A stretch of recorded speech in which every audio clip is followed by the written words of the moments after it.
नमस्कार, जय हिंद साथियों। बंगाल के चुनाव का परिणाम आने के बाद कहीं खुशी कहीं गम का माहौल है। जाहिर सी बात है, जहां पे जो पार्टी चुनाव जीती है उसको जश्न मनाने का हक है, लड्डू बांटने का हक है। लेकिन जो लोग चुनाव में हारे हैं उनको मारने का, पीटने का, उनके कार्यालय जलाने का, हिंसा करने का या उन पार्टियों के समर्थकों को सड़कों पर पीटने का अधिकार किसने दिया है? यह कौन सा लोकतंत्र है? जो दृश्य और तस्वीरें बंगाल से आ रही हैं और पूरा का पूरा गोदी मीडिया खामोश है, केंद्र की मोदी सरकार खामोश है। क्या हम बंगाल को मणिपुर बनाना चाहते हैं? क्या हम बंगाल में हिंसा को एक एक इलाके में पहुंचाना चाहते हैं? यही तो खतरा है बीजेपी से। भारतीय जनता पार्टी जिन क्षेत्रों में उसका उदय होता है वहां हिंसा का उदय होता है, गुंडागर्दी का उदय होता है, लोगों के अधिकारों को कुचलने की शुरुआत होती है। और यही बंगाल में हो रहा है। और आप देखिए कि पूरा का पूरा गोदी मीडिया खामोश है, केंद्र की मोदी सरकार खामोश है। अब वो केंद्रीय सुरक्षा बल दिखाई नहीं दे रहे हैं, अब वो चुनाव आयोग कहीं दिखाई नहीं दे रहा, उसकी सख्ती कहीं दिखाई नहीं दे रही है। तो भारतीय जनता पार्टी साबित क्या करना चाहती है कि वो राज्य दर राज्य चुनाव जीतकर अपने जांच एजेंसियों का दुरुपयोग करके हजारों करोड़ रुपए पानी की तरह बहा के, गोदी मीडिया का गलत इस्तेमाल करके, चुनाव आयोग को अपना एजेंट बना के चुनाव जीतकर और गुंडागर्दी, हिंसा करेंगी। क्योंकि यह आपको सोचना होगा कि देश तो आपका है। क्या हम इस देश के एक हिस्से में हो रही हिंसा पर खामोश रह सकते हैं या उसको जायज ठहरा सकते हैं? कल मैंने देखा कि वहां पे लेनिन की मूर्ति तोड़ी जा रही थी।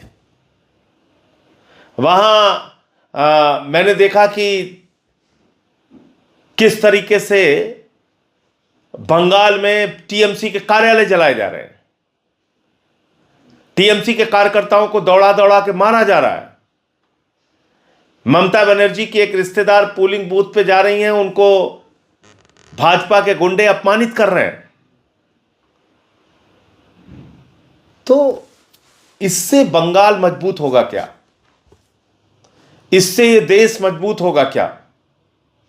इससे आपके बच्चों को शिक्षा मिल जाएगी, आपके स्वास्थ्य की व्यवस्था अच्छी हो जाएगी, देश तरक्की के रास्ते पे पहुंच जाएगा, पानी बिजली की सुविधाएं अच्छी हो जाएंगी, सड़कें बन जाएंगी। ऐसा होगा क्या? आपको रोजगार मिल जाएगा? नहीं, एक नया रोजगार आपको मिल गया, हिंसा का रोजगार, गुंडागर्दी का रोजगार, अवैध वसूली का रोजगार, तानाशाही करने का रोजगार। यह रोजगार मिल गया बंगाल में आपको। तो इसलिए मैं यह कहना चाहता हूं कि यह रोने धोने का समय नहीं है, रोने धोने और निराश होने का समय नहीं है। जब अत्याचार बढ़ने लगे तो अत्याचार से लड़ने वालों की संख्या भी बढ़नी चाहिए, अत्याचार के खिलाफ बोलने वालों की ताकत भी बढ़नी चाहिए, वरना तो यह अत्याचार असीमित हो जाएगा। मैं देख रहा था, कहीं अखबारों में छपा था 70% भारत के हिस्से पर भारतीय जनता पार्टी का कब्जा हो गया। तो क्या 70% हिस्से पर नहीं, मैं मान लीजिए 100% हिस्से पर भी भारत के भारतीय जनता पार्टी का कब्जा हो जाए तो उसको गुंडागर्दी करने का लाइसेंस मिल जाता है। फिर इस देश में लोकतंत्र खत्म हो गया, फिर इस देश में हिटलर का राज आ गया। अगर 100% हिस्से पर भारतीय जनता पार्टी का कब्जा हो जाए तो वो जो जिसके घर में घुस के चाहेंगे उसको जला देंगे, मार देंगे, लड़ाई करेंगे, झगड़ा करेंगे, गाली गलौज करेंगे, रास्ते पर चलने नहीं देंगे, महिलाओं के साथ अभद्रता करेंगे, श्री रामकृष्ण परमहंस हंस जी का आश्रम उजाड़ेंगे, ये करेंगे। तो इसलिए मुझे लगता है कि ये रोने धोने निराश होने का समय नहीं है, बल्कि इनसे और लड़ने की रणनीति बनाने का वक्त है। देखिए, चुनाव के लिए जो तंत्र इन्होंने विकसित कर लिया है अपना, हजारों करोड़ रुपए पानी की तरह बहाते हैं, ईडी सीबीआई पुलिस का दुरुपयोग करते हैं, केंद्रीय सुरक्षा बल लगाते हैं, चुनाव आयोग के जरिए एसआईआर के माध्यम से लाखों करोड़ों वोट कटवाते हैं और उसके बाद चुनाव जीत जाते हैं। कहते बहुत लोकप्रिय है, बहुत लोकप्रिय हो गए मोदी जी, चोरी करके लोकप्रिय हो गए मोदी जी, लोकतंत्र को लूट कर लोकप्रिय हो गए मोदी जी, चुनाव में धांधली करके लोकप्रिय हो गए मोदी जी, बहुत लोकप्रिय हो गए मोदी जी। चल रहा है, ढोल पीटा जा रहा है, गोदी मीडिया लगा हुआ है गुणगान में।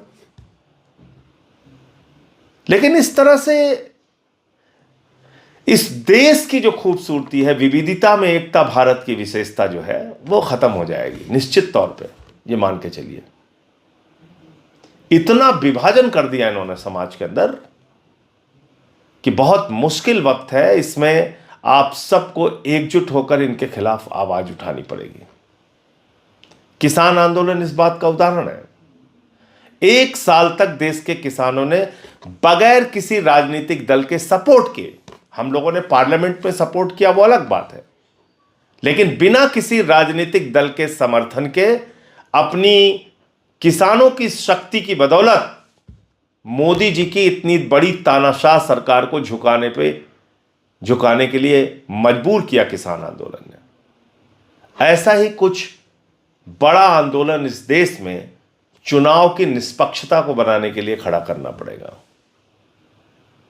ऐसा ही एक बड़ा आंदोलन जाति, धर्म, दल सब कुछ भूल के इस देश के हित में, लोकतंत्र के हित में, बाबा साहब डॉक्टर भीमराव अंबेडकर जी के द्वारा लिखे गए संविधान के हित में, इस देश के चुनावी व्यवस्था को बचाने के लिए, इस देश में हो रही चुनावी धांधली से मुक्ति पाने के लिए एक बड़ा जन आंदोलन मिलकर करना पड़ेगा, संसद से लेकर सड़क तक। और एक लंबी लड़ाई है, नहीं कि एक दिन में या 1-2 महीने में रैलियां सभाएं करके ये चीजें आप ठीक कर सकते हैं, नहीं। इसके लिए एक बड़ा मन जनमानस का तैयार करना पड़ेगा। और अगर ऐसे ही आप निराश होते रहेंगे, एक हार मिल गई तो चुपचाप घर बैठ जाए, आपके पास कई विकल्प हैं। आप बंगाल के चुनाव के परिणाम के बाद यह मानकर के अब तो कुछ हो ही नहीं सकता, चुपचाप घर भी बैठ सकते हैं। अपने बीवी बच्चों का पेट पालने के लिए नौकरी करें, सुबह से शाम उन्हीं के बीच में टीवी देख के खुश रहें, ऐसा भी कर सकते हैं। लेकिन ये आपको खुश नहीं रहने देंगे, कभी महंगाई से मारेंगे, कभी कोई अभद्रता करके आपको अपमानित करेंगे, कभी किसी इलाके में घुस के गुंडागर्दी करेंगे, तो वो सब कुछ होगा। आपको तय करना, अगर इस देश से प्यार है तो कैसा देश आप चाहते हैं, कैसी राजनीति आप चाहते हैं, कैसा नेता अपने लिए आप चाहते हैं। वो जो शिक्षा, स्वास्थ्य, बिजली, पानी, रोजगार, सड़क की बात करे, या वो जो कहे कि हमें शमशान बनाना है गांव-गांव में, जो ये कहे कि हम तो मछली खा रहे हैं इसलिए हमको वोट दे दो, मुजरा जैसे शब्दों का इस्तेमाल करे, कहे कि हम तो कपड़े देख के पहचान लेते हैं, जिसके राज में लाखों करोड़ रुपए का लोन अपने चंद पूंजीपति मित्रों को दे दिया जाए, जिसके राज में देश की तमाम लाखों करोड़ की संपत्तियां अपने एक दोस्त को दे दी जाए, और उसके बावजूद हमें किसी बात पे गुस्सा नहीं आता। आपको 2-3 चीजें करना पड़ेगा। ये गोदी मीडिया का तो मिलकर आपको बहिष्कार करना पड़ेगा। इसका एकदम से जब तक आप ये गोदी मीडिया के टीवी चैनल देखते रहेंगे, आपका मानस स्वस्थ हो ही नहीं सकता, आपका मन ठीक हो ही नहीं सकता, क्योंकि इतनी नफरत आपको परोसी जा रही है, दिन रात आपके दिमाग में झोंकी जा रही है, और देश का माहौल खराब कर दिया गोदी मीडिया ने।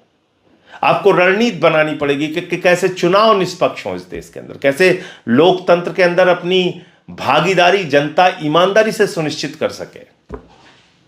आप देखिए तमिलनाडु में एक सीट मिली है बीजेपी को, सिर्फ एक सीट, क्योंकि वहां जानते थे कोई धांधली करेंगे तो पकड़े जाएंगे। केरल में 3 सीट मिली है क्योंकि जानते थे वहां धांधली करेंगे तो पकड़े जाएंगे। तो उन राज्यों में इन्होंने कुछ नहीं किया।